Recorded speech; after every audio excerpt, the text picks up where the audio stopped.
When I got the call from Robert Downey about Iron Man 3, I was I was excited, but I wasn't that afraid because at the time all I could think to myself was, oh wow, a go picture. Because you know that these movies, they get made. And there's a train, there's a machine that just starts moving once they announce the movie, and it doesn't stop until the release date, which is inevitable. I'm so happy to have jumped on a 2-year train where there was enormous help along the way. They held my hand through the visual effects parts of it. I had this education which is absolutely invaluable as to all the technical aspects of making a film this big.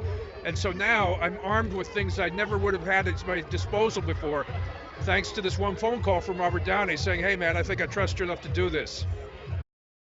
Well, I'll date myself a little bit by announcing that I bought my first Iron Man comic book in 1966. I was 4 years old and enjoyed the hell out of it.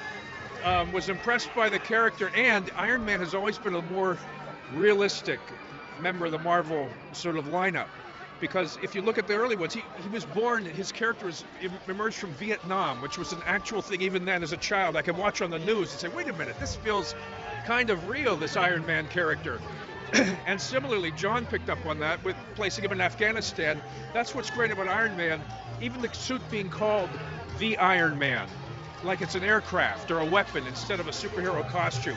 I love all that. So this was my bailiwick. I thought I could do a more realistic kind of character-based thing with one of my favorite actors, and then look at the actors we got in addition to Robert Downey. This has just been a dream.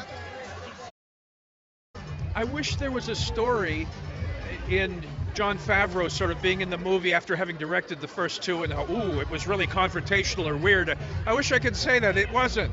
He came on set as an actor in every position to look at me in that director's chair and say, what a schmuck.